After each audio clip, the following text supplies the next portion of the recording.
Que alegria poder estar com vocês, domingo, pela manhã, a gente estudar juntos a palavra de Deus.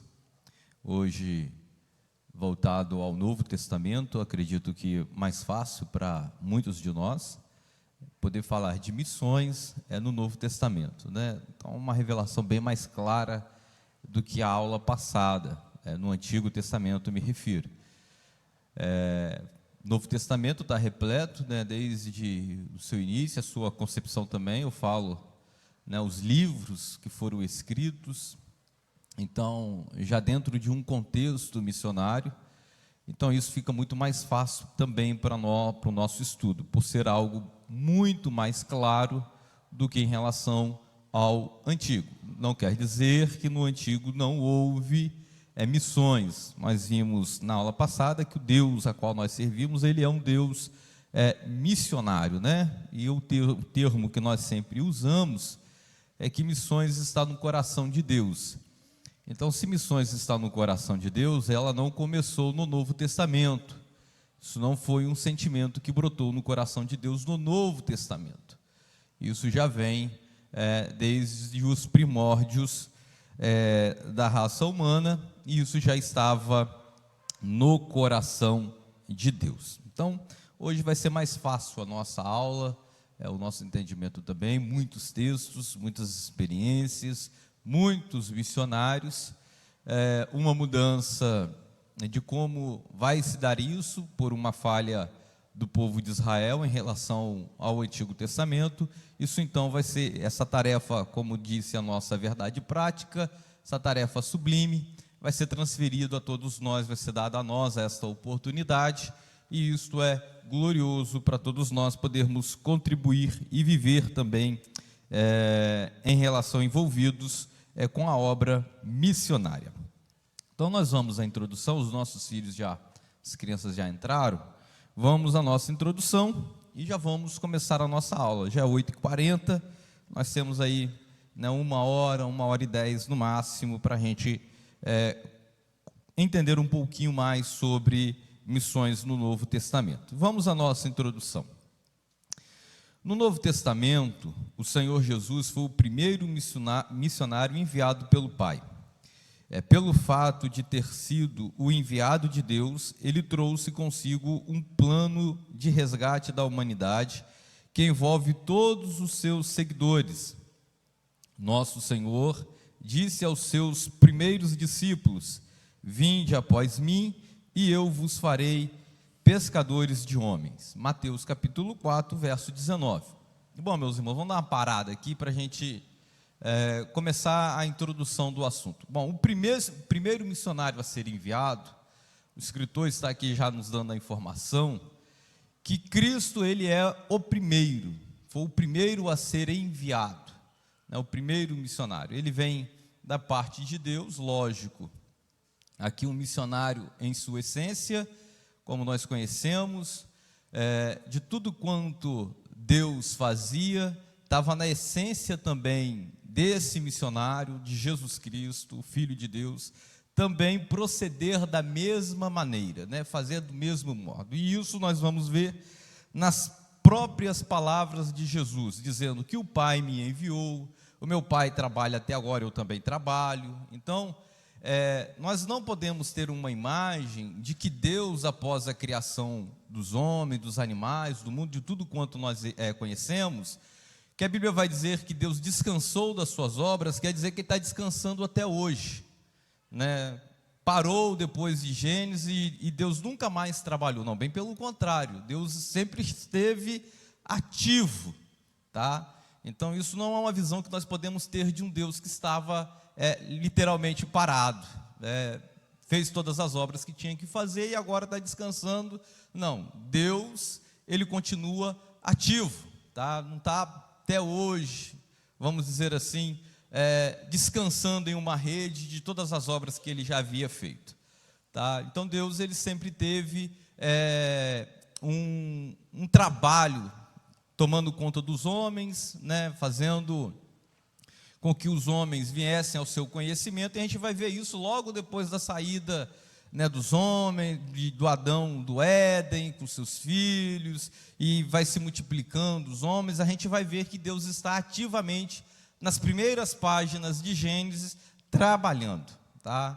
E isso veio perpetuando até a chegada de Jesus, ok? E quando Jesus vem sendo enviado, ele vai dar justamente essa informação, de que ele veio trabalhar igual também o seu pai trabalha, que o seu serviço era justamente cumprir a vontade do Pai. Então ele vai ser o primeiro missionário. Quer ver um exemplo de que Jesus ele fez missões? A gente vai ver que Jesus foi em Tiro, Sidom, terras que não eram de Israel, né? Nós vamos ver, por exemplo, na passagem da mulher cananeia, que era dos cananeus, hoje chamado na região norte de Israel como Líbano, como nós já estamos vendo aí noticiado, as guerras que estão tendo lá. Jesus foi lá, nessas terras, justamente fora dos termos de Israel, né, das divisas, atravessou para outro país para poder anunciar a obra de Deus. E é lá que nós vamos ver a passagem maravilhosa da mulher cananeia, né, que vem gritando, pedindo, e Jesus vai dizer, não é lícito, né, tirar do pão dos filhos e deitar aos cachorrinhos. Quer ver outro exemplo de que Jesus fez missões, e agora eu vou dizer dentro dos termos de Israel, mas com pessoas que não eram israelenses. Israel era tomado por Roma, então tinha muitos estrangeiros, pessoas de outras nações, na época de Jesus, dentro de Israel, em Jerusalém, Judá, né, em toda a terra. Estava tomada de pessoas estrangeiras, por exemplo, o centurião de Cafarnaum. E o próprio Cristo, o próprio Jesus vai usar a expressão, nem em Israel achei tanta fé. Né? Era uma pessoa estrangeira, está dizendo assim, nem os que são de Israel, com toda a história, demonstrou tamanha fé como esse estrangeiro demonstrou. Então, são passagens que nós vamos observando, de que Jesus ele está cumprindo o seu ministério, mas não é cumprindo o seu ministério apenas para Israel. Jesus está fazendo também cumprir as escrituras do que estava escrito de si dentro das terras de Israel, e também está fazendo missões. Jesus está abrangendo, Jesus no seu ministério não ficou fechado a um público. Jesus abriu e expandiu a todos quanto puderam se aproximar dele, e os que não puderam, Jesus atravessou as fronteiras para ir ao encontro dessas pessoas que precisavam de ajuda. Bom, se esse era o ministério de Jesus, vocês observem que isso, meus irmãos, de forma maravilhosa, vai ser transferido agora aos primeiros discípulos. Os seus primeiros discípulos, os seus 12, Jesus enviou os 12, depois Jesus enviou 70.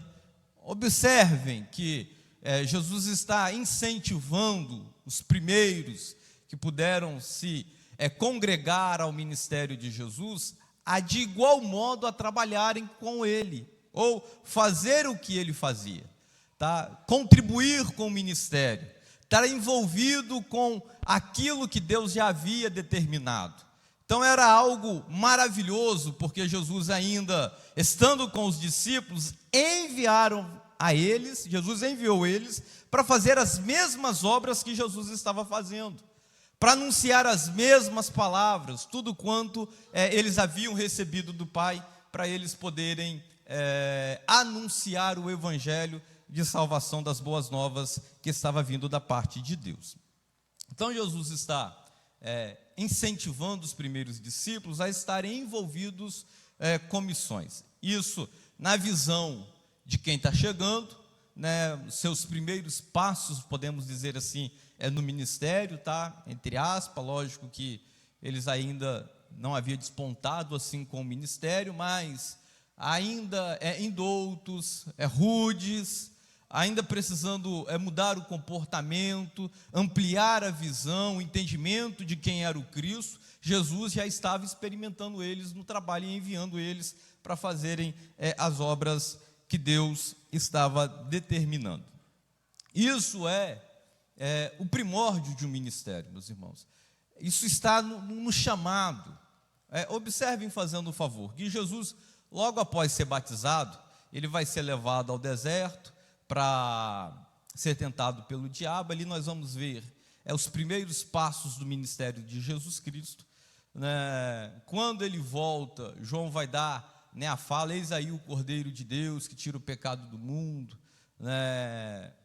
2 discípulos de João vão seguir a Jesus, ok? E nesse período entre o deserto, a revelação desse Cristo, de que João tanto estava dizendo, até o mar da Galileia, onde nós temos a narrativa do primeiro encontro, que vai ser a fala que nós vimos: vinde após mim e eu vos farei pescadores de homens. Há um tempo aí, né? Nesse tempo, se os irmãos observarem no Evangelho de João, logo os primeiros capítulos, vocês vão ver de forma um pouquinho mais dentro desse contexto, um pouco mais claro para entendimento nosso, de que Pedro já havia conhecido de quem era Jesus, já tinha informação. Por exemplo, um dos discípulos de João é o próprio João, né? O evangelista, que eu estou dizendo, que escreveu o livro de João. O próprio João era um de que deixou de seguir a João Batista e agora está seguindo a Jesus,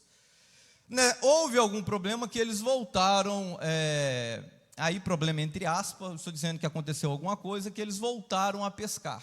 E quando eles voltam a pescar, Jesus vai justamente atrás dele. Então não é a primeira vez no mar da Galileia que Pedro está vendo Jesus, né? Já tinha conhecimento de quem era Jesus. Jesus já estava iniciando o seu ministério, já havia acontecido algumas coisas dentro desse contexto. Isso está aí no primeiro capítulo, segundo capítulo de João. Os irmãos vão ler, vocês vão entender de forma bem clara o que eu estou dizendo em relação a isso. E quando Jesus volta, eles estão lavando a rede, né? Tinham terminado de pescar. Se vocês lerem Mateus, por exemplo, Mateus vai dizer que eles lançavam a rede. Jesus simplesmente chegou e disse: vinde após mim e eu vos farei pescadores de homens. Dá a entender que nenhuma pesca maravilhosa houve, mas é uma narrativa de Mateus do ponto de vista do que ele queria dizer. Se vocês forem para Marcos, vai ter uma narrativa um pouco diferente. Lucas vai ser bem diferente. João, nem a narrativa da pesca maravilhosa ele vai fazer menção. Então, observamos, fazendo favor, que não quer dizer que não houve a pesca maravilhosa, é que cada evangelista vai tratar do seu ponto de vista. A pesca maravilhosa ela houve, não quer dizer só porque Mateus não relatou que ela... Só porque Marcos não relatou que ela não houve, né? Ela houve, aconteceu, ok? Jesus entrou no barco com Pedro, com João, né, com os demais pescadores. Havia mais pessoas que pescavam, que estavam também na praia, ok? Conhecidos desses homens. E eles vão voltar para pescar. Eles trabalharam a noite toda, eles estavam lavando a rede, ok? E eles vão voltar para pescar pela palavra de Jesus. Por isso que Pedro disse: Senhor, pela tua palavra, nós já trabalhamos, já fizemos, mas segundo a tua palavra nós vamos voltar a trabalhar novamente, vamos pescar novamente. E quando eles voltam, meus irmãos, para pescar,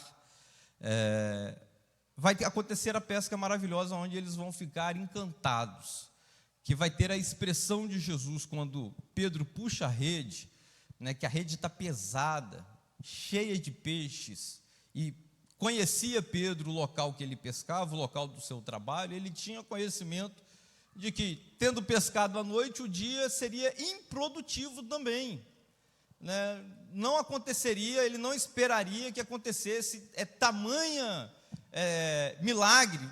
do milagre que houve, o que vai causar espanto em Pedro. Pedro então vai cair de joelhos pedindo: Senhor, afasta-te de mim, porque eu sou um homem pecador. Pedro teve uma revelação da pessoa que estava acompanhando agora a pescaria de Pedro. Ele teve uma visão ampliada de quem era o Cristo que estava com ele dentro daquele barco. E quando Pedro fica espantado com o tamanho do milagre, agora vem uma fala de Jesus: vocês estão maravilhados pelo milagre que foi feito. Vocês estão encantados com a maravilha que Deus está fazendo com vocês. Vocês não esperavam o tamanho da pescaria, o tamanho desse milagre que houve. Agora, Jesus vai fazer um chamado maior ainda. Diz assim, ó, eu estou chamando vocês para não viver desses peixes, para não viver esse milagre, mas um milagre maior do que esse. Qual o milagre? Eu estou vos chamando para serem pescadores de homens. Meus irmãos, pescar peixe é fácil. Pescar peixe é muito fácil, basta um anzol, uma isca, ok? Você vai em algum lugar que tem peixe, até no aquário você pega peixe. Agora, ser pescador de homem, que dificuldade. Porque homem não vem pelo anzol, homem não vem pela rede de arrasto, homem não vem, meus irmãos, à força, porque o peixe vem na força. O peixe briga para não vir. Agora Jesus está dizendo assim, ó, eu vou fazer de vocês pescadores de homens. Todas as experiências que vocês têm aqui, todo o domínio da pesca, eu vou ensinar algo novo para vocês. Os aparatos, os apetrechos que vocês têm para a pesca dos peixes, não servirão para pescar os homens, que eu estou chamando vocês para pescarem.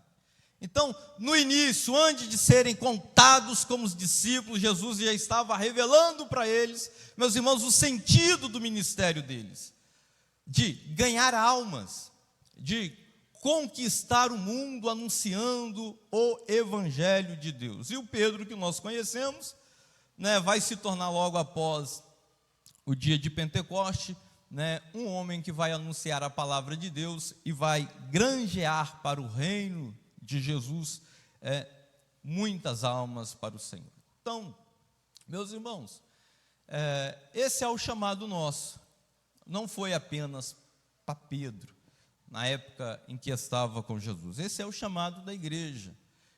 Farei de vocês pescadores de homens. Agora, vou te fazer uma pergunta para você que é pescador de homem. Quais são as ferramentas necessárias para que a gente pesque um homem? Quais foram as ferramentas? Porque eles não tinham, não tem como fabricar. Isso é dado pelo Senhor. Então o Senhor está chamando e o Senhor estava também capacitando os idoutos homens rudes igual Pedro, agora terem as ferramentas capazes de, no meio desse mundo, desse mar, granjear almas para o Senhor e serem pescadores de almas para o reino de Deus. Então, esse é o nosso chamado, ok?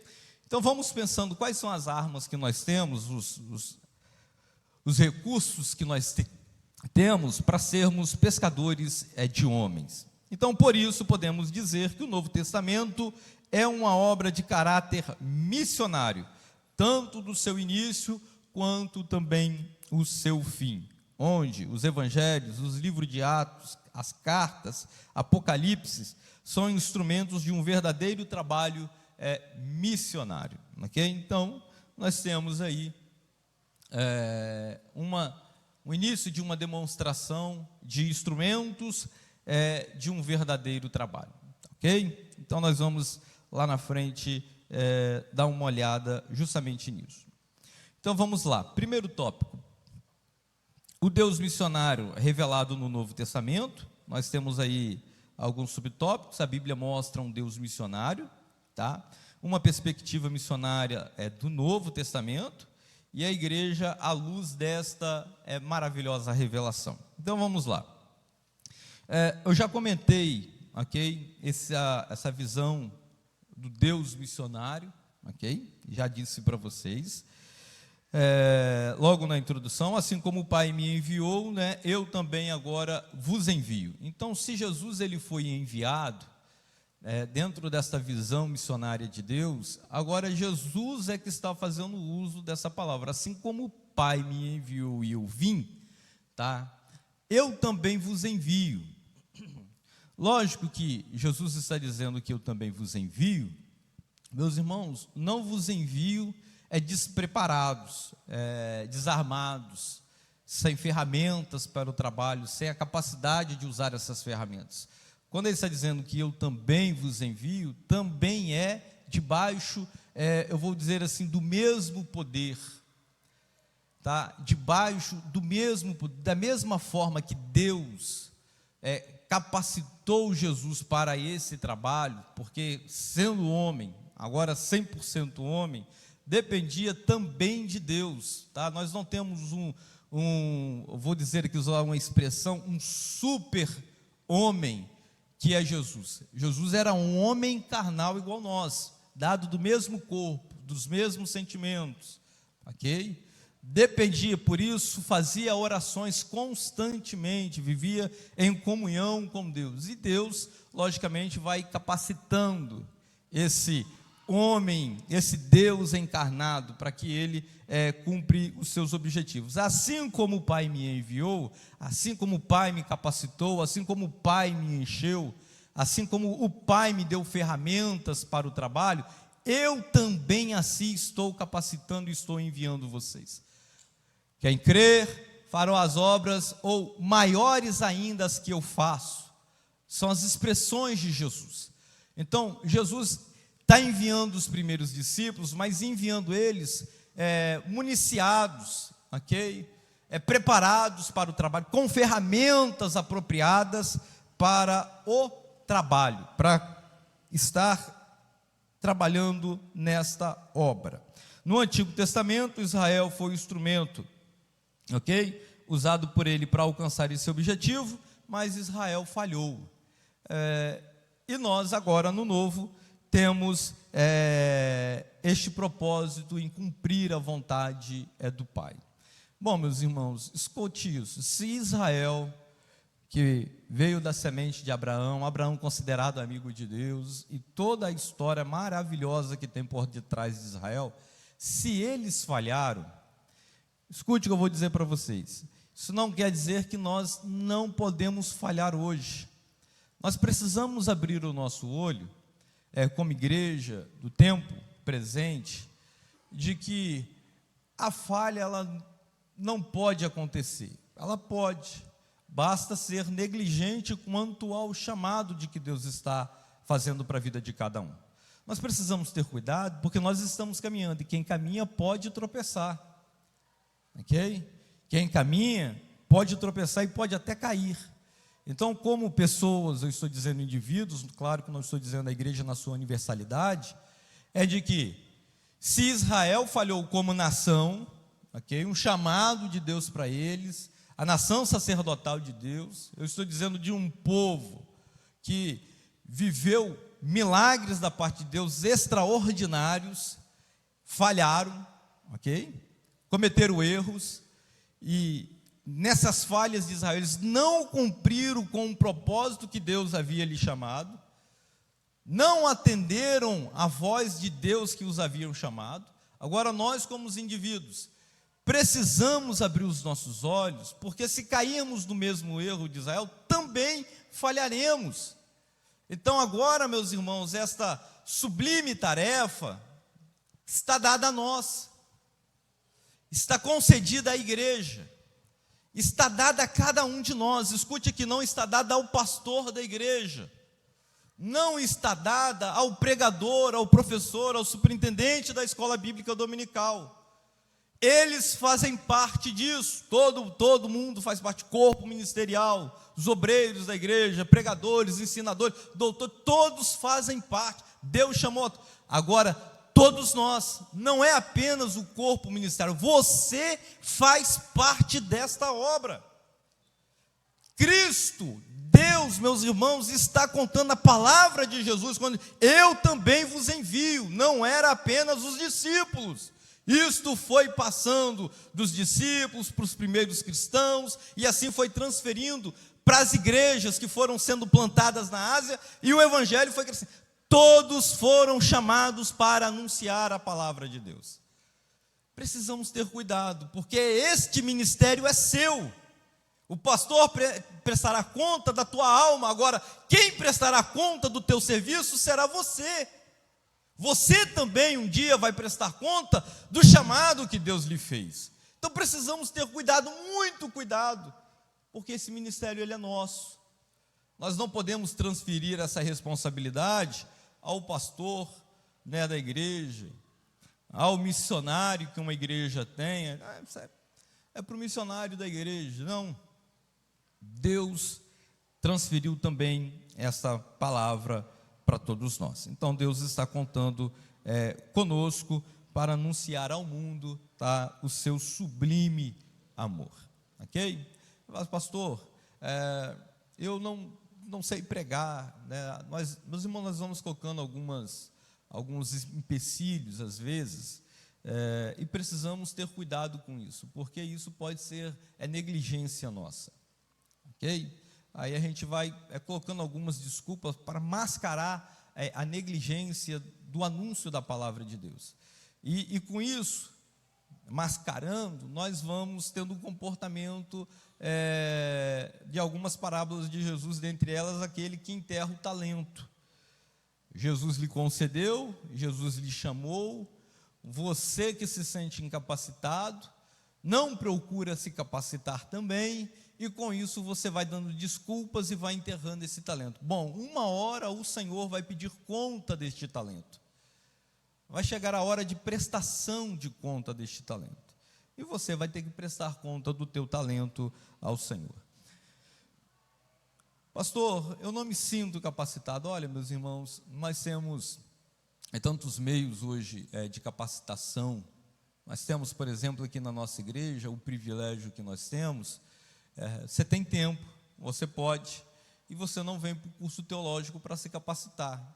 Mas, pastor, não tem um jeito para ser pregador. Não estou dizendo para você ser pregador, conferencista, pastor de igreja, nós não estamos dizendo disso, nós estamos dizendo para você simplesmente anunciar o Evangelho, simplesmente falar do amor de Cristo, tá?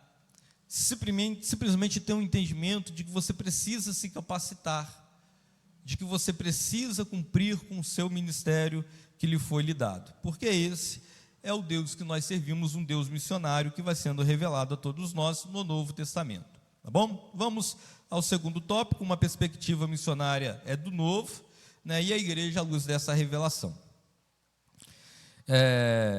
O ensino do Novo Testamento é totalmente missionário, ok? Totalmente missionário. Pelo fato de o povo de Israel ter falhado no seu propósito, Deus organizou um novo povo, que é a igreja. Observe a igreja, não é a liderança da igreja, a igreja, tá bom? Como corpo. Então, se você faz parte desse corpo, o próprio Deus está contando com você, está contando com o seu serviço, ok?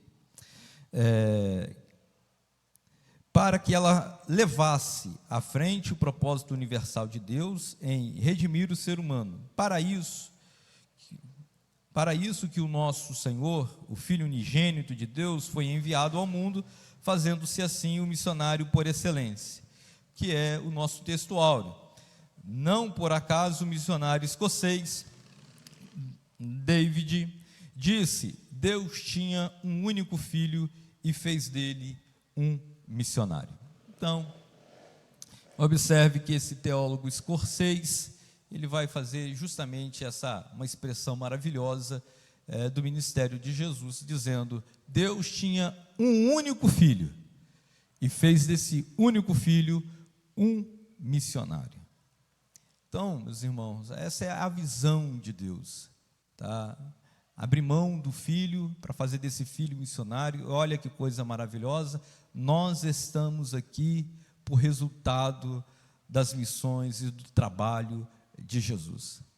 Lógico, resultado do amor de Deus, que amou o mundo de tal maneira que enviou o seu filho, que enviou o seu único filho para cumprir esse propósito que alcançou hoje a minha e a sua vida. Então nós somos, meus irmãos, resultado do trabalho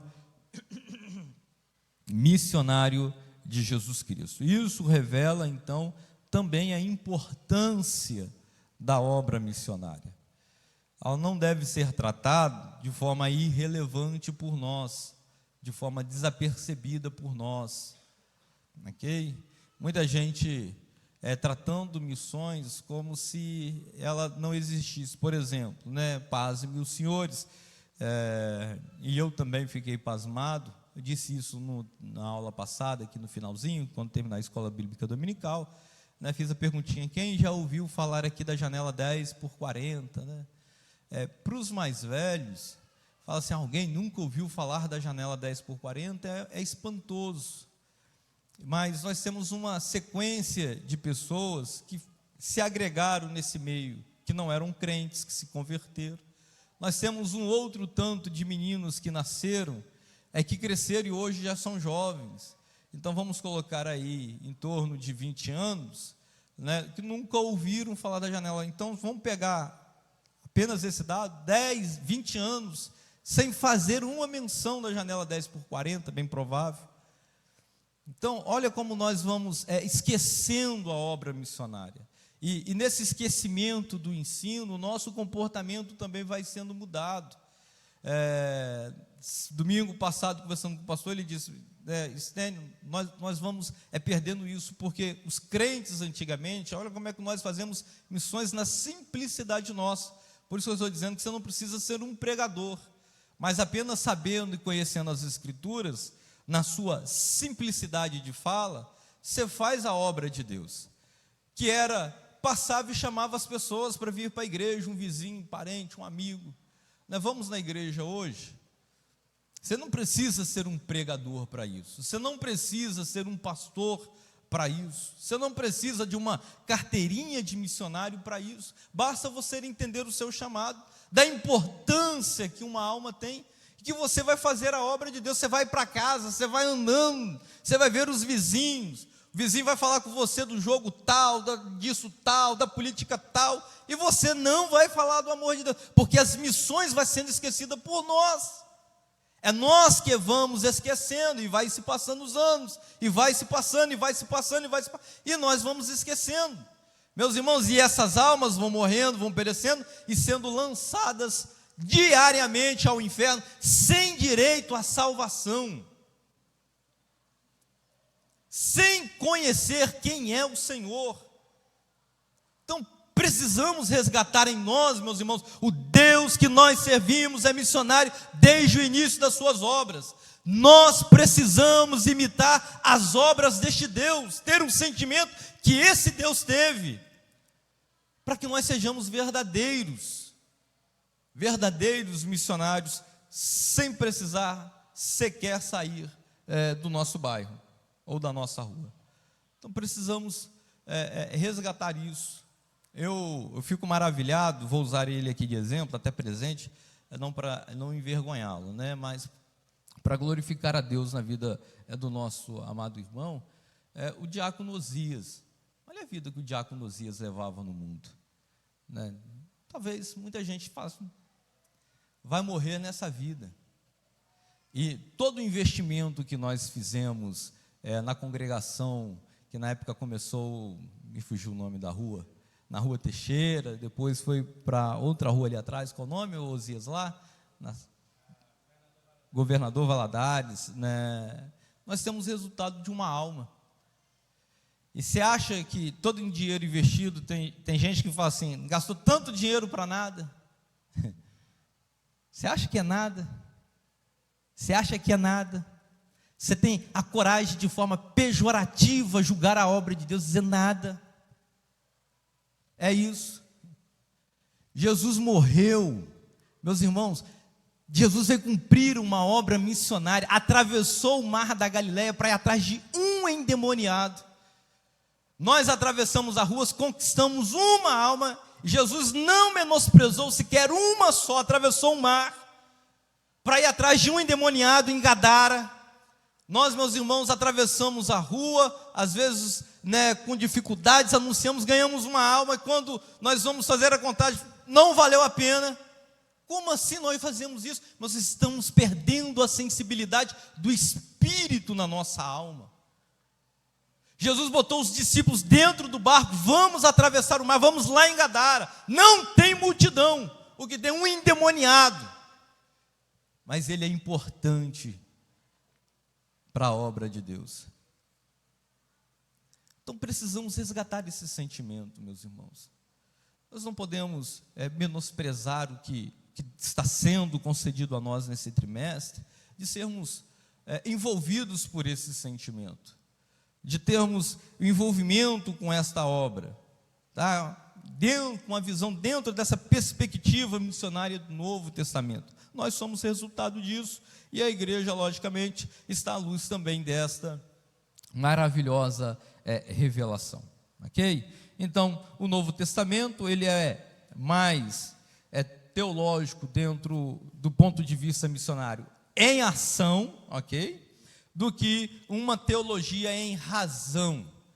Então é isso que eu estou querendo discutir. Não adianta a gente fazer culto de missões, pendurar bandeiras, fazer simplesmente no dia do culto uma oração, porque durante os outros dias acaba se esquecendo disso. No dia do culto de missões, a gente fala país tal, aquilo. E isso está dentro de uma razão do que dentro de uma ação nossa.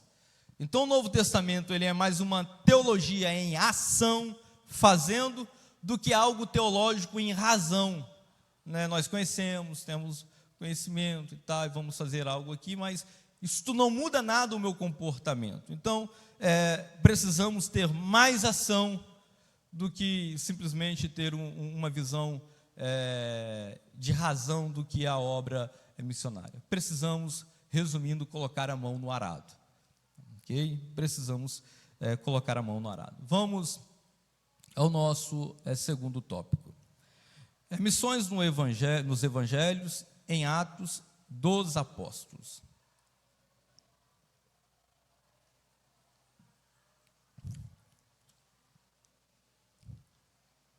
Bom, a gente vai começar agora, já começando um pouquinho, abranger o início da igreja primitiva, que a gente estava falando dos discípulos com Jesus, o início do ministério de Jesus, tá?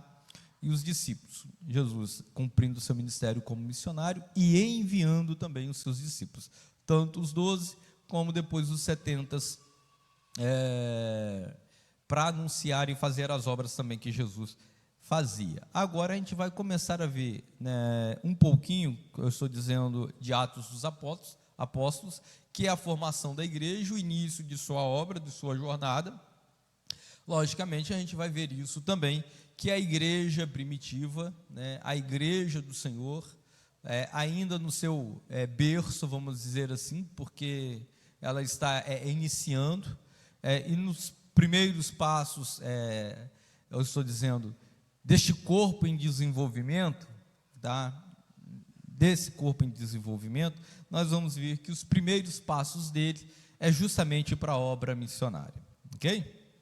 Então vamos lá, nos evangelhos, nós vimos isso, ok? Nós vamos pular os evangelhos, agora nós vamos para o segundo tópico, nos Atos dos Apóstolos, missionário Filipe e também a Pedro.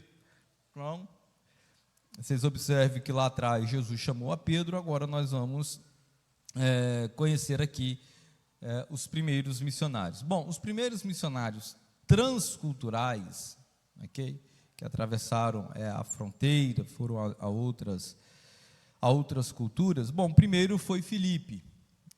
Nós temos conhecimento que numa região onde hoje nós conhecemos ali como faixa de Gaza, bem ao sul de Israel, já na divisa, indo para o Egito, um etíope, então da Etiópia, um país que nós conhecemos hoje também, que fica no norte da África. O etíope estava passando ali e fazendo a leitura da palavra de Deus, e ele não tinha o conhecimento da palavra de Deus. Então, Deus leva Filipe até lá, para que Filipe anuncie, esclareça o entendimento desse homem. Então, quando Filipe chega, ele pergunta: entendes o que você está lendo? Você tem um entendimento?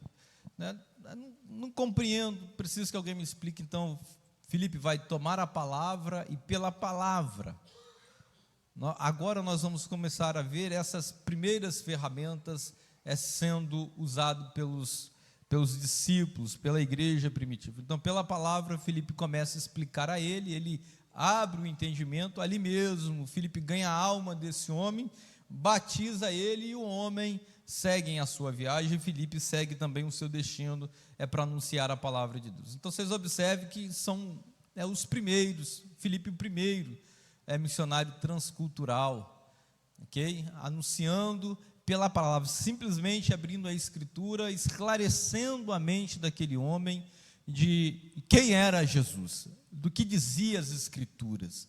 Por isso que eu estou dizendo que às vezes precisamos ter um pouco mais de relacionamento com a Bíblia, conhecimento da Bíblia, daquilo que nós vamos falar, do Deus que nós estamos transmitindo. Precisamos ter um pouquinho mais, ok? Terminar a escola dominical, pode procurar a irmã Lidiane, que ela está aí para ajudar a todos nós, meus irmãos, em relação ao curso teológico, ok? Isso vai abrir a sua mente também, para que você tenha conhecimento de quem é o Deus que você está servindo. Logo depois também nós vamos ter a Pedro, ok? Pedro é um pouco mais resistente, né, em relação aos gentios. Nós temos o conhecimento de Pedro estar no telhado, né? Deus dá uma visão a ele de um monte de tipos de animais. Deus vai dizer para Pedro: mata e come. Aí Pedro vai: eu, de forma alguma, Senhor, nunca coloquei coisa imunda na minha boca, né? A visão vai se repetir, Pedro vai continuar dizendo, até que Jesus, o próprio Deus, vai dizer para ele: Pedro, não chama de impuro aquilo que Deus purificou. Né? Então ele fica um pouco meio assim, o que quer dizer isso, né? E Deus vai começar a palestrar com Pedro para ganhar esse coração e tirar essa resistência do coração de Pedro. Então Pedro vai ser levado, vai à casa de um gentil, e mesmo assim, com toda a revelação de Deus para Pedro, meus irmãos, eu quero que vocês observem o comportamento de Pedro, e nós precisamos ter muito cuidado com isso. Pedro andou com Jesus, andou sobre as águas, viu coisas maravilhosas, viu transfiguração do nosso mestre, viu coisas extraordinárias. O próprio Jesus falou que estava dando a Pedro a oportunidade de começar esta obra da igreja, ok? Jesus foi atrás dele. E agora, com toda a revelação e toda a resistência do coração de Pedro, precisamos ter cuidado com isso, para não cairmos no mesmo erro de Pedro, que Pedro, quando ele vai para casa, me fugiu o nome do homem, ai Jesus, me fugiu o nome, quando ele está indo, depois dessa visão, que ele está indo para a casa desse gentil, Cornélio, obrigado, indo para a casa de Cornélio, Pedro já tinha tido uma revelação de Deus. Pedro está indo sobre essa revelação, e quando Pedro chega na casa de Cornélio, eu quero que vocês observem o comportamento de Pedro, e quem foi Pedro depois desse comportamento. Pedro vai chegar e vai usar uma expressão, resumindo, como se eu chegasse aqui e dissesse assim: meus irmãos, eu estou vindo aqui, mas vocês sabem que não convém uma pessoa clara dos olhos verdes, eu estou usando a minha aparência, bonito como eu, está com vocês de os olhos castanhos escuros, não me convém estar aqui no meio de vocês, mas eu vim, tá? Como que vocês receberiam essa minha palavra? Qual seria o sentimento de vocês? Poxa, o pastor está menosprezando a gente, né? O que vocês entenderiam se a pessoa chegasse desta maneira para vocês? Da palavra, do Espírito Santo de Deus que aqui está. De que precisamos cumprir com o que Deus concedeu a cada um de nós. De que as almas importam. De que o drogado também, meus irmãos, é alvo do amor de Deus. De que a prostituta também precisa conhecer o amor de Deus. De que as pessoas que estão morrendo, e eu estou me dizendo tanto a Israel quanto na Palestina, eu não me refiro, meus irmãos, a extremistas, aquelas pessoas violentas, que estão indo para tirar a própria vida e tirar quanto mais vida puderem. Não estou me referindo a esses, tá? Por que não? Não estou dizendo que eles não são dignos do amor de Deus. Mas agora quero colocar a gente dentro do contexto que está acontecendo agora, tanto na Palestina quanto em Israel. Mas as pessoas que estão nos escombros, crianças, mulheres, homens, inocentes, no meio desta guerra, eu estou dizendo dessas pessoas que não tem nada a ver com isso, que estão perecendo, também são alvos do amor de Deus. Eu vi um vídeo, e eu fiquei assim, meu Deus, como é confortável ser crente no Brasil.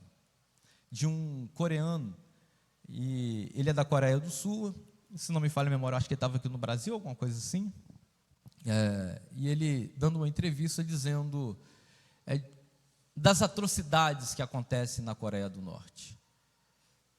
É um desafio para eles fazerem passar para o lado de lá exemplares bíblicos, porque se forem pegos pelo governo, serão mortos. É incontestável isso.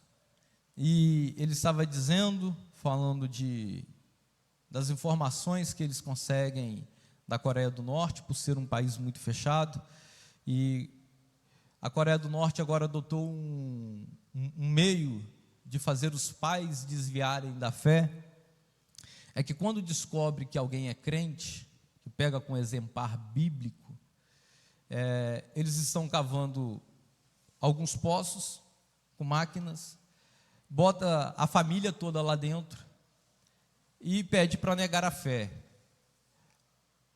Enquanto a pessoa não nega, a máquina vem jogando a terra. Então as primeiras pessoas que são silenciadas no choro, no desespero, são as crianças. Os pais estão em pé ali. A pergunta é, você negaria Cristo? Você imagine o seu filho de 3, 4, 5 anos do seu lado, sendo tampado pela terra, você ouvindo o silêncio do seu filho. Nós, meus irmãos, nós estamos simplesmente aqui na facilidade nessa manhã, resgatando no nosso coração um desejo missionário. Quando o pastor fala assim, traz um visitante à noite, você se esforçar o mínimo para trazer um visitante sequer, sem perder o seu filho, sem perder a sua esposa, sem perder a sua vida. Agora imagine, meus irmãos, o desafio de quem está dentro de uma cova dessa. Primeiro o filho, o desespero dessas crianças, e permanecer fiel, até você também ser cobrido pela terra. Então precisamos ter resgatar muito em nós esse desejo, essa vontade, porque os missionários aqui perderam a vida.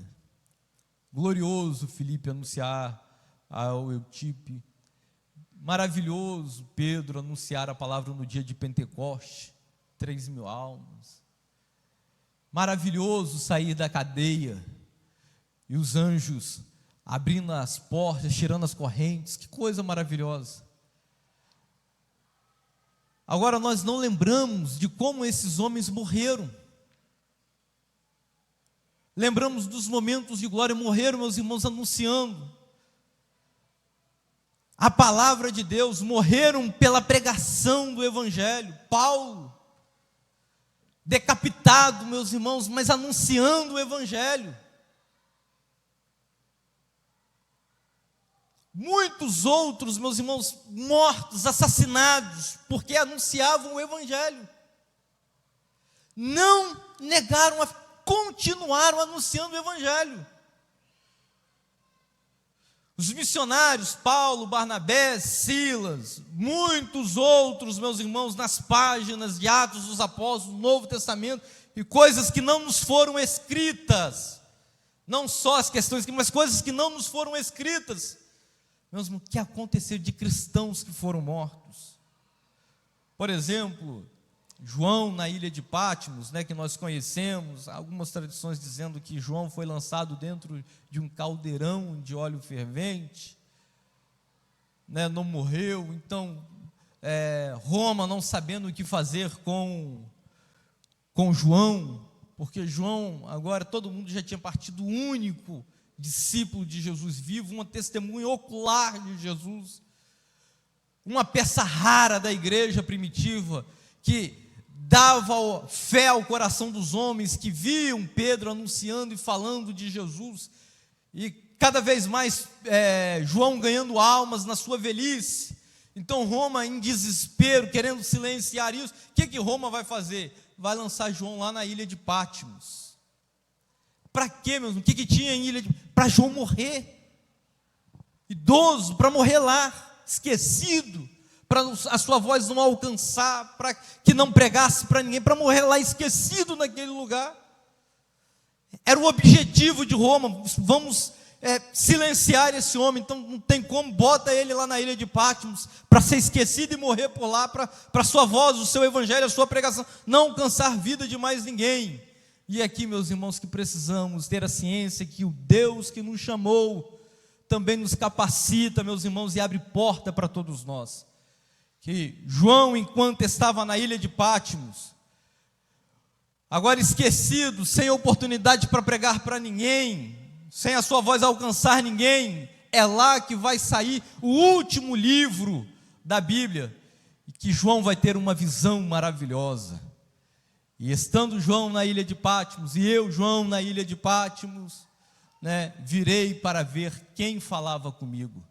E João vai ter uma visão do Cristo maravilhoso. Seus pés reluzentes como latão, como se tivesse sido aquecido em uma fornalha. Os seus olhos como chamas de fogo, os seus cabelos brancos. A visão de um Cristo esplêndido. João diz: e eu caí como morto aos seus pés. E olha que coisa maravilhosa. Enquanto todas as portas estavam fechadas para João, no capítulo de número 4, se não me falha a memória, vai dizer assim: eu, João, olhei para o céu, vi uma porta aberta, e uma voz que me dizia: sobe cá.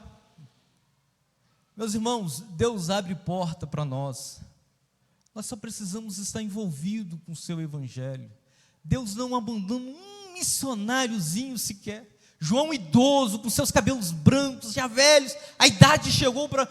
Deus não esqueceu de João na ilha de... Foi resgatar, foi socorrer, foi levar um pouco de conforto para um dos seus filhos.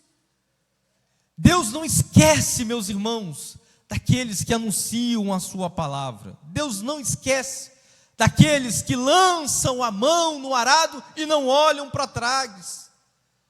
Deus está contando conosco nessa manhã, para termos um pouquinho, de envolvimento a mais com esta obra missionária. Então, no livro de Atos dos Apóstolos, nós temos aí esses homens, muitos relatos de obras missionárias, viagens missionárias. Paulo, nós viemos aqui, por exemplo, no término do seu ministério, o pastor Vanderlei pregando a última viagem de Paulo, não é missionária, mas a última viagem de Paulo, missionária também, que ele vai chegar lá e vai continuar evangelizando e pregando. Mas Paulo está indo morrer, Paulo está indo para perder a sua vida, e mesmo assim, na viagem para a morte, Paulo vai anunciando a obra de Deus, Paulo vai pregando, Paulo vai falando do grande amor de Deus. Amém? Vamos na nossa última estrofe.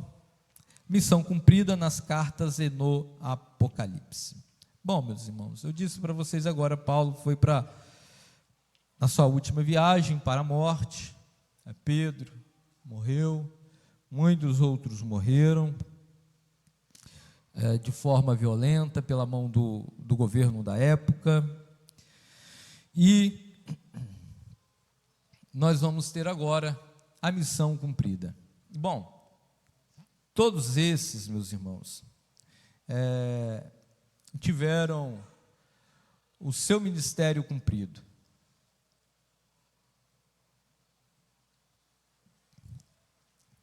Paulo é o que nós mais conhecemos, que Paulo, ele vai escrever ainda algumas cartas, mesmo preso, vai pedir ajuda de alguns irmãos para trazer alguns pertences, algumas coisas importantes para ele. Paulo está preso, né? Mas Paulo vai falar do versículo que nós muito usamos: combati o bom combate, acabei a carreira e guardei a minha fé. Nos tempos de liberdade, Paulo estava anunciando o Evangelho. Paulo vai dizer que foi imposta a ele, e ai dele se não pregasse o Evangelho. Então Paulo, um missionário em essência, muitas viagens missionárias, muitos povos alcançados. Paulo foi um desbravador do mundo gentil, okay? Anunciando a palavra de Deus. Atenas, um centro totalmente tomado pela idolatria. Paulo está indo lá, okay? No altar ao Deus desconhecido, aproveitando a oportunidade para se colocar ali no meio, para anunciar justamente esse Deus que eles não conheciam. Nós temos, por exemplo, as viagens de Paulo às outras cidades, poucos menores, em relação a Atenas naquela época, mas nós vamos ver aqui as cartas de Paulo, Tessalonicenses, Efésios, Gálatas, tudo cidades que Paulo passou anunciando o Evangelho. Se não bastasse só esse anúncio nessas cidades, aonde Paulo estava falando, Paulo também teve o cuidado na formação dessa igreja e na estruturação desse trabalho. Por isso que nós vamos ver Paulo, por exemplo, com uma visão bem clara para nós, dando instruções de trabalho, de conduta para Timóteo. Paulo só não passava pregando e ia embora. Paulo fundava naquela região uma igreja, e fundada essa igreja, estruturando essa igreja, ficavam alguns obreiros, alguns homens, para tomar conta desse trabalho e fazer esse trabalho crescer. Logicamente que tudo com a supervisão de Paulo, à distância, por cartas, não havia telefone, como ligar, não havia WhatsApp, nada. Então vocês imaginem que toda a comunicação ela era bem demorada, mas com tudo isso, e bem trabalhosa também, mas com tudo isso, Paulo se dava a importância para aquelas igrejas de fiscalizá-las, de passar lá, ver se está tudo bem. Tendo algum desvio teológico, Paulo corrigia isso, dava informações, instruções, e assim ia pregando e anunciando a obra de Deus. E dentre esses obreiros, um bem famoso para todos nós é a carta de Paulo a Timóteo. Vai escrever 1 e 2 vezes para ele, para que ele possa estar lá. Também nós temos Tito, tá bom? Que vai ter aí também instruções do pastor Paulo, para que esses homens conduzissem bem a igreja do Senhor, que levasse com maestria essa obra de Deus, tá bom? Então Paulo tinha esse cuidado. Então a primeira igreja que nós temos como uma igreja missionária é a igreja de Antioquia, ok? A primeira igreja fundada de uma missão transcultural, e nós vamos ter muitas outras aí depois em relação a isso. Então, Paulo teve em Roma, na Grécia, na Turquia, no Líbano, que nós conhecemos hoje, ok? Essa região aí, bem costeira, ao mar do Mediterrâneo ali, Paulo praticamente passou nos lugares onde ele conseguia abranger bastante gente. Desejou também ir a outros locais, mas nós temos a expressão do próprio Paulo dizendo que o Senhor lhe impediu, ok? Onde ele vai ter a visão, passa a Macedônia, e vem para cá nos socorrer. E então Paulo era direcionado pelo Espírito Santo para ir fazer essas missões. Bom, meus irmãos, a missão agora desses homens estão cumpridas. E no início eu disse para vocês que quais são as ferramentas necessárias para que se pesque pessoas. Quais são as ferramentas que nós temos?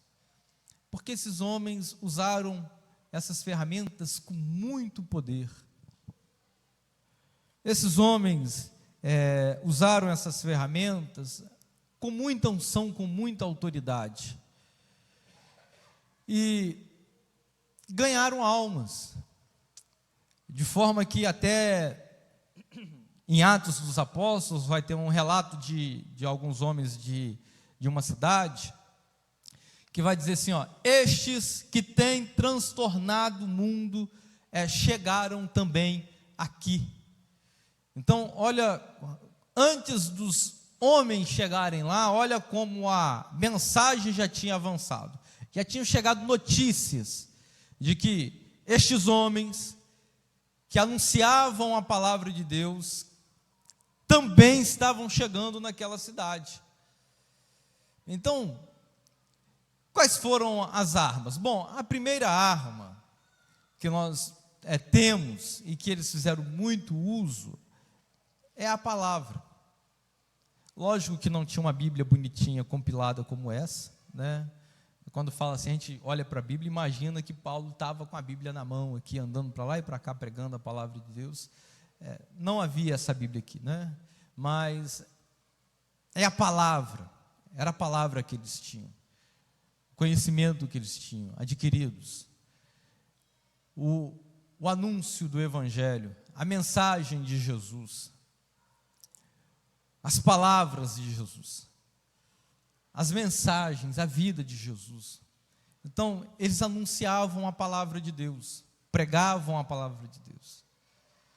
E não tem nenhum outro anzol, eu vou usar assim a expressão, entre aspas, mais eficaz do que esse para pescar um homem. A psicologia pode até tentar, sociólogos, muitos outros que trabalham no comportamento humano, podem até tentar, mas não há nenhuma outra ferramenta mais poderosa, mais eficaz do que a palavra que nós carregamos. Não tem. Me diga, me fala, qual artigo científico, qual doutor, que psicólogo, que faz divisão entre juntas e medulas, que é apta para discernir até os pensamentos dos homens. Eu não estou dizendo do pensamento que ele fala, apenas dos pensamentos incutidos em sua cabeça.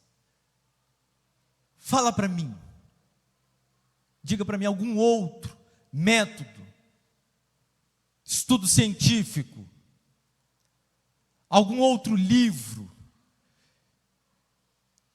que converte nação, que faz rei, meus irmãos, se dobrar de joelho, que tem mais poder do que este livro. A ferramenta mais poderosa para pescar o homem do que esta. Nós temos a ferramenta necessária. Agora, pastor, essa ferramenta, ela é muito poderosa, verdade. Preciso de capacitação para usá-la, verdade. Nenhuma ferramenta, ninguém entra num carro e sai dirigindo sem instrução. Ninguém entra, né? Vou falar aqui entre nós, né? Porque aqui tenho certeza que não há nenhum de nós temos capacidade de entrar em um avião ali no aeroporto de Vitória, pegar o avião e conduzir o avião. Não vamos saber nem ligar. Para tudo isso existe uma capacitação, tempo de formação, tempo de conhecimento. Para tudo isso existe um tempo. Por mais que você saiba dirigir, quer ver outro exemplo? Agora, nós sabemos, a maioria de nós aqui temos carteira, sabemos dirigir, temos noção de trânsito e muitas coisas. Mas nenhum de nós temos a capacidade para entrar dentro de um carro de Fórmula 1 e conduzir o Fórmula 1. Por mais que você saiba dirigir. É bem provável que você não saiba nem ligar o carro. E é um carro. Precisa de ser capacitado, instruído, treinado, para que você exerça determinadas funções. Qual a capacitação que nós temos? Nós temos a maior ferramenta, a melhor, a mais poderosa, a mais eficaz. Então, a outra ferramenta agora que usa a favor dessa obra, meus irmãos, é a capacitação. E quem, nós usamos muito a expressão, quem chama, capacita, verdade, não estou dizendo que é mentira. Agora nós temos uma outra capacitação tão poderosa, que vai fazer, meus irmãos, que isto, eu não estou usando isso de desprezo, eu estou dizendo, este objeto na minha mão, a palavra de Deus, a Bíblia, a mensagem sagrada, ela seja uma potência, usar todos os recursos que aqui existem, meus irmãos, foi dado a todos nós, que se chama Espírito Santo. É Ele que nos potencializa. E quando Jesus vai ir embora e vai falar para os seus discípulos, Ele vai usar, enviarei outro Consolador, outro em essência, poder, capacidade, a mesma. Outro que vai lhes auxiliar da mesma maneira que eu auxiliei vocês até aqui. Outro que vai potencializar vocês. Outro que vai dar capacidades imagináveis a vocês. Outros que vai usar vocês que se sentem doutos, vai fazer de vocês uma potência, fazendo uso de uma palavra, a palavra de Deus. Meus irmãos, muitos dizemos que a obra missionária precisa de dinheiro, é verdade, não estou dizendo que não precisa. Que a obra missionária precisa que nós enviemos recursos, verdade, precisa. Que enviemos alimento, verdade, precisa. Que enviemos roupa, verdade, precisa. Eu não estou menosprezando nenhuma dessas. Mas enviar tudo isso e não sermos capacitados pelo poder da palavra para anunciar a essas pessoas que recebem ajuda financeira, de alimento, de roupa, de calçado, de remédio, não termos a capacidade de anunciar a essas pessoas, meus irmãos, a palavra que mudará a vida dessas pessoas, somos os mais miseráveis homens do mundo. A África não precisa de dinheiro, meus irmãos, a África precisa do anúncio da palavra de Deus e do anúncio da palavra de Deus com poder no Espírito Santo. Nova Carapina não precisa de polícia. Nova Carapina está precisando de crentes, meus irmãos, inflamados pelo poder do Espírito, com a palavra de Deus no coração. Nós não podemos transferir o que nos foi concedido. Meus irmãos, observem a igreja primitiva. Pedro morrendo de medo dias antes de ser morto, negando a Jesus. Pedro, depois de receber o poder do Espírito Santo, o dinamis do Espírito Santo, o poder de Deus, ter a sua alma influenciada, ter a coragem de sair a um lugar público e fazer a menção da palavra de Deus. Congregar quase 3.000 almas. Ter a ousadia de ir ao templo, meus irmãos, com sacerdotes, sumos sacerdotes, toda a religiosidade daquele lugar, pegar na mão de um homem e dizer, nós não temos dinheiro, não temos prata, não temos ouro, mas o que nós temos, isso nós te damos, no nome de Jesus, levanta e anda. Meus irmãos, Jesus é o remédio para esta sociedade. A palavra de Deus é a solução, é a chave, é a resposta para o sofrimento de muitas pessoas. Nós precisamos ser os missionários do tempo presente. Deus não vai tirar Paulo do túmulo e muito menos a Pedro. Deus está contando conosco. O tempo de Paulo passou, o de Pedro também. João foi-se com o Senhor. Os veremos na glória. Agora que Deus está contando conosco no dia de hoje, está. Então essas são as ferramentas, os dons e talentos dados a nós, meus irmãos, com dádivas de Deus, para que servem? São capacidades do Espírito para nos fazer anunciar o Evangelho. Graças de Deus dada a todos nós. Por isso que, por mais simples que seja, mas faça. Quer ver um exemplo, né? Vamos usar aqui os músicos. Por mais simples que seja cantar para vocês, canta com unção, com graça, para que através do canto, as pessoas que aqui estão para ouvir o Evangelho sejam convencidas. Toca como Davi, como Asaf, Jedutum. Pregue como Paulo, como Pedro, Tiago, João. Vai ensinar, ensina como Jesus nos ensinou. Então precisamos fazer o uso dos recursos que nós temos. Precisamos ser cheios. E eu quero fazer uma observação com vocês.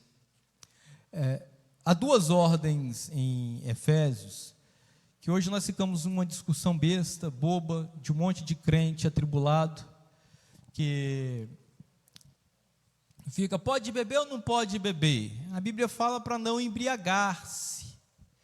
Não, uns negócio besta, bobo, sem sentido, de um monte de crente carnal, desejo de beber e fica querendo botar o pastor às vezes, não, um jovem, uma liderança em dificuldades para responder perguntas sem sentidos de crentes carnais. A Bíblia fala para não embriagar-se, né? Não vos embriagueis com vinho que há contenda, né? Mas dentro desse termo, dentro desse versículo, desculpe, há duas ordens. Bom, nós temos a ciência que não podemos embriagar, é a primeira ordem. Nós temos conhecimento disso. Mas tem uma segunda ordem. Vocês observem que não é uma opção. Paulo está escrevendo, está dando uma ordem para a igreja. Ó, vocês não vos embriagueis com vinho que há contenda, mas enchei-vos do Espírito. É uma ordem. Se na primeira ordem é importante obedecer, não embriagar-se, por que nós negligenciamos ou não tratamos como uma ordem que ela também precisa ser cumprida? Porque se ela não for cumprida também pode se tornar um pecado de crente que não enche do Espírito Santo. Então, se encher de vinho é pecado, não encher-se do Espírito é uma falta nossa. E nós precisamos observar isso, que para anunciar as palavras de Jesus, a mensagem, o Evangelho, sermos verdadeiros missionários, nós precisamos do Espírito. Por quê? Porque ele é a dinâmica desse ministério, é a dinâmica desta obra. Então Paulo dá essas duas ordens: não vos encheis de vinho onde há contenda, mas enchei-vos do Espírito. Enchei-vos do Espírito Santo. É a essência. O Espírito aqui é a essência para um serviço eficaz. Porque ter uma ferramenta muito boa, mas não ter um trabalhador capacitado para fazer o uso dela, tornará essa ferramenta ineficaz. Ela não será usada na sua totalidade, na sua potencialidade. Todos os recursos que ela dispõe para facilitar o serviço não serão usados. Então precisamos observar isso. Nós temos a palavra e precisamos estar cheios do Espírito. É a dinâmica do nosso ministério, mas ele também é esse treinamento para nos tornar eficazes aí. É a fonte da nossa força para o trabalho. Ele é esta, vamos dizer assim, a causa com que fará que sejamos todos nós eficazes naquilo que nós estamos fazendo. Amém? Vamos terminar. Pastor, vontade. Pastor Stênio, me permita, eu queria dar uma opinião com muita humildade e fazer uma reflexão, porque as ferramentas que está sendo comentada, elas de fato elas são indispensáveis, indiscutíveis na vida de cada crente, e isso não tem nada a ver só com a vida dos pastores, dos obreiros. Verdade. Mas uma opinião minha, eu acho que além disso, e que vem antes, eu acho falta uma consciência missionária. Sim. A gente começou a lição da semana passada, dita pela irmã Lidiane, que ela começou com uma frase que missões estão no coração de Deus e no nosso. Então, eu acho que tem faltado, acho que na vida de todos nós, essa falta, essa consciência missionária. A gente tem até a ferramenta da palavra, só que a gente utiliza ela hoje talvez de forma mais para os crentes do que para a vida daqueles que estão precisando. Então, a obra da evangelização, está faltando essa consciência missionária nossa. O fato de sair, o fato de pregar, o fato de falar, de anunciar de Jesus, de falar de Jesus, seja no trabalho, seja na escola, seja nos vizinhos, aonde que for, essa consciência cada vez mais, ela tem faltado em nós. Então, os nossos pastores que trabalhavam com missões, eles, olha, está faltando uma consciência missionária, era essa expressão que era muito utilizada, porque a ferramenta para pregar na igreja, isso aqui é um instrumento aonde deveria ser utilizado para a edificação da igreja, e isso está em torno da vida pastoral. Agora, eu quero ver a gente ter a consciência missionária na rua, de entregar o folheto, de poder falar de Jesus, de poder abordar as pessoas. Eu lembro que alguns anos atrás, isso era até mais acentuado, a gente fazia culto na feira. E não só fazia culto na feira, eu acho que alguns de vocês aqui lembram, lá no centro da Serra, tem um cemitério atrás da Igreja Católica, dia 2 de novembro, que era finado, os crentes estavam na porta do cemitério com caixa, com irmãos pregando, reunidos, o pessoal entrando para o cemitério e os crentes pregando. Aonde que nós estamos pregando hoje? Nós estamos querendo status, hoje está querendo estar na televisão, está querendo estar em tudo quanto é lugar, estão querendo pregar em cima dos púlpitos, mas individualmente, como Jesus fez, foi lá para a mulher samaritana, pregando para uma só pessoa, para o endemoniado gadareno que o irmão citou. Então, essa consciência cada vez mais diminui em nós, e por negligência nossa. Falta fogo no coração, falta chama no coração, e a gente está querendo o altar, a gente está querendo o púlpito, a gente está querendo resultados aqui dentro da igreja, quando mal, a gente está conseguindo cuidar da fé de cada um de nós. Pouco resultado dentro da nossa família, pouco resultado dentro da nossa casa, pouca evangelização dentro da nossa casa. E aí o que nós estamos esperando? Esperando que alguém faça por nós o que a gente deveria estar fazendo. Então eu acho que começa por uma consciência missionária. Amém, pastor. A opinião do senhor é muito importante e também concordo de que precisamos, meus irmãos, regressar a essa consciência missionária que o pastor está dizendo. Vocês concordam, meus irmãos? Amém? Então vamos, eu sei que está 10 horas, vamos cantar um hino aqui, fazendo um favor. Quem conhece aquele hino, se não me falha a memória, Desejo Missionário? É esse mesmo, não é? Alguém conhece e sabe cantar esse hino, fazendo um favor? Me ajuda aqui, porque conhecer o hino...